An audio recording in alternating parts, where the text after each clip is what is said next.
안녕하세요. 치료성형외과 이시우 원장입니다.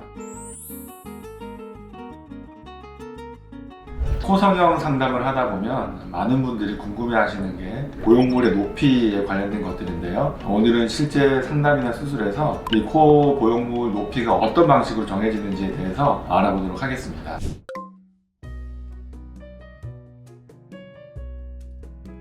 특히 높이에 있어서는 몇 밀리가 좋다라고 정해져 있는 것은 없어요. 근데 이제 어느 정도의 비율이라던가 이런 부분에 대해서는 대학적인 동의가 이루어진 것들이 있는데, 가장 대표적인 게 이제 뭐 시작점의 위치라던가 또는 이제 이 비주와 입술이 이루는 비순 각도, 이런 부분들에 대해서는 많이들 얘기를 하죠. 그래서 남자분들의 경우는 90도, 95도, 뭐 여자분들은 95도, 105도 이렇게 범주가 있는데, 이게 딱 정해지기가 어려운 이유는 이 각도라는 게 이 선과 이 선 두 사이의 각도잖아요. 근데 코끝과 비순이 이렇게 있는데 입이 들어간 사람은 각도가 커지고 입이 나온 사람은 각도가 작아져요. 그래서 딱 몇 도가 좋다라는 것보다는 사실은 어느 정도 콧구멍이 보이는 게 예쁘다라는 거에 대해서 인지가 있으면 코끝의 형태를 그거에 맞춰서 주는 게 가장 좋다고 생각할 수 있겠고요.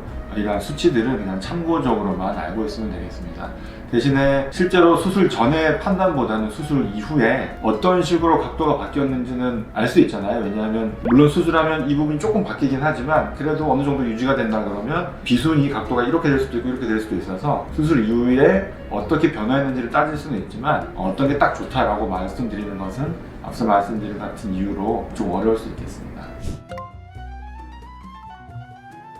답변을 드리자면 이것은 딱 정해진 높이가 없어요. 상담 오시는 분들 중에 예를 들어서 저희 병원에 수술한 분이 있고 그분의 친구가 왔을 때 이 친구가 3mm 했는데 예쁘더라, 나도 3mm 해달라, 이런 분들이 가끔 있거든요. 근데 이제 이 친구의 코가 서로 다르게 생겼잖아요. 그래서 똑같이 한다고 좋은 것은 아니고, 내 코가 어느 정도 높이가 있으면 사실은 뭐 조금만 높여줘도 더 예뻐질 수가 있는 건데, 내 코가 좀 낮으면 좀 더 많이 높여줘야 되겠죠. 그래서 딱 정해진 미리수는 없지만 그래도 평균적으로 한 3, 4mm 정도가 흔하고, 내 코가 낮으면 좀 더 높게, 내 코가 높으면 조금 더 낮게 쓸 수 있다, 이런 정도로 이해해 주시면 좋을 것 같아요.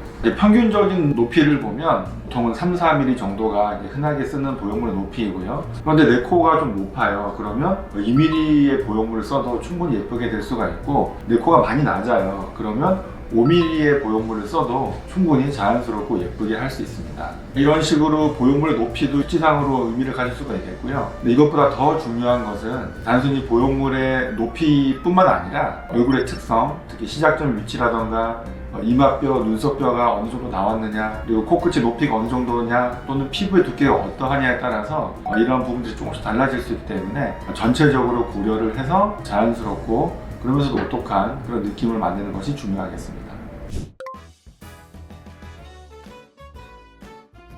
물론 가능하죠. 그래서 예를 들어서 저는 딱 3mm 해주세요. 그러면 당연히 3mm를 할 수도 있는데, 그건 이제 코 수술이 처음이고 저는 경험이 많으니까 그분의 의견이랑 저의 의견을 잘 조율해서 제가 충분히 설명을 해드려서 이렇게 하는 게 좋겠다라고 서로 뭐 합의가 이루어지면 그거에 맞게 수술하는 게 사실은 더 좋을 수 있습니다. 물론 이제 원하는 높이의 보형물을 사용할 수도 있어요. 그런데 원하는 보형물이 너무 높은 보형물일 경우에 여러 가지 생각을 해봐야 되겠죠. 그 높이의 보형물이 과연 나한테 잘 맞느냐, 이쁘게 될 것이냐, 또 하나는 너무 높은 보형물이 들어갔을 때 피부가 너무 저항을 받아서 피부가 너무 얇아져서 나중에 비칠 수도 있다거나, 아니면 콧대는 그렇게 돼도 코끝이 거기까지 못 올라간다거나, 이런 부분들이 있을 수 있어서 무작정 높게 해드릴 수는 없어서 이런 부분에 대해서도 사실은 같이 얘기하는 게 필요하고요. 반대로 겁이 많으신 분들은 되게 얇은 보형물도 원하세요. 근데 너무 얇은 보형물은 사실은 거의 변화가 없죠. 그러면 나중에 너무 변화가 없어서 또 실망하는 경우도 있을 수가 있거든요.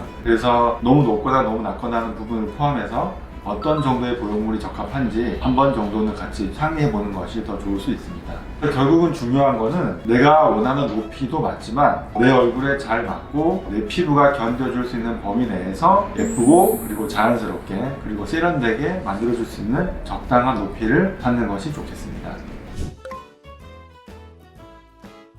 일반적으로 이제 코의 시작점은 코뿌리 또는 비근점이라고 하는 코의 가장 낮은 부분인데요. 일반적으로 비근점이 눈 떴을 때 쌍꺼풀이 있는 경우에 속눈썹 라인과 쌍꺼풀 윗선 그 정도 사이가 가장 이상적인 비근점의 높이라고 얘기를 하거든요. 그래서 수술을 할 때 코의 시작점을 방금 말씀드린 그런 이상적인 포인트로 맞추어주면 아주 좋겠죠. 그런데 이제 사람마다 얼굴이 다 다르게 생겼고 내 얼굴이 코뿐만 아니라 모든 부분이 다 이상적인 비율을 가지고 있어요. 그러면 당연히 코 성형을 할 때도 이상적인 포인트에 맞춰서 비율을 맞춰주는 것이 가장 좋은데 모든 사람의 얼굴이 다 이상적인 비율을 가지고 있지는 않잖아요. 예를 들어서 내 코가 좀 길어요. 코가 길다는 거는 딱 코의 어떤 길이보다는 우리가 시각적으로 느끼는 거는 이 눈썹에서부터 이 콧볼 아래쪽 바닥까지 여기를 이제 코의 길이로 인식을 하게 되는데 이 부분이 길면 이제 코가 길게 느껴지겠죠.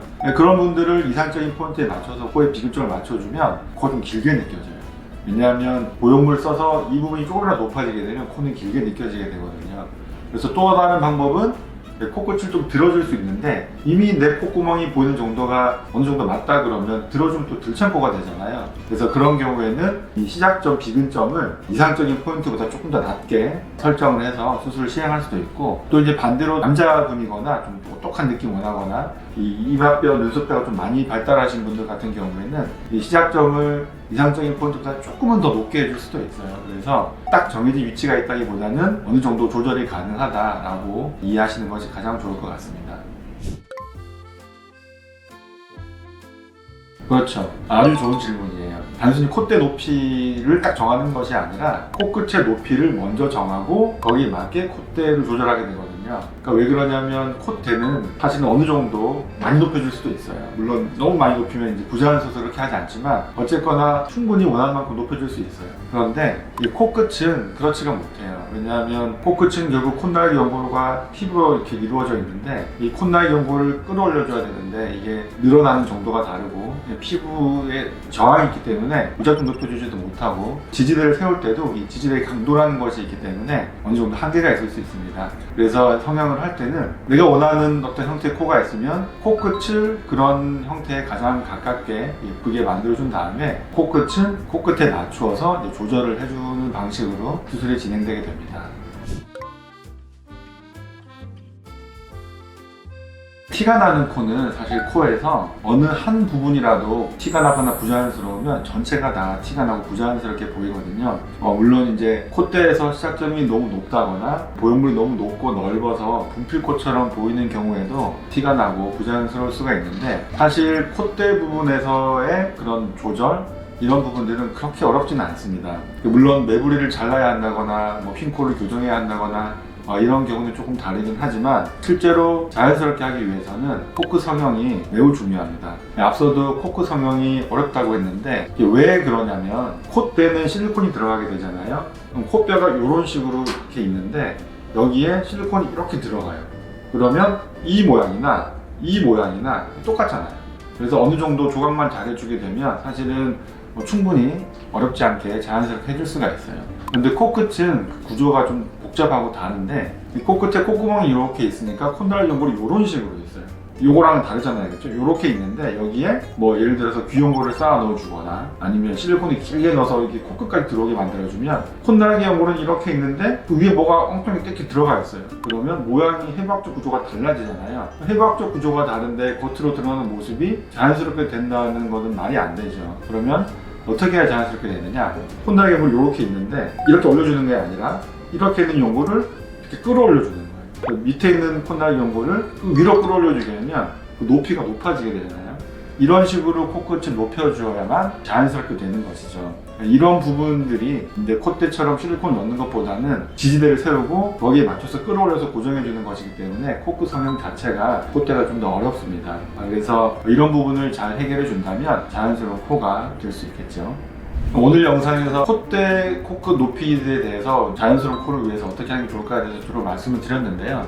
사실은 단순히 콧대 높이뿐만 아니라 코끝도 중요하고 사실은 모든 부분이 다 중요해요. 그래서 시작점, 코끝의 볼륨, 비주의 볼륨, 비주와 입술의 비순각 각도, 조금 간과한 부분 중에 하나가 콧대의 기울기 문제도 있어요. 그래서 그런 부분도 맞아야 되고, 이 측면에서 콧대와 코끝의 상관관계 이런 부분도 맞아야 돼서 코의 전체적인 모든 부분이 다 조화롭게 이루어져야 자연스러운 코 성형이 가능하다는 점을 꼭 기억해 주셨으면 좋겠습니다.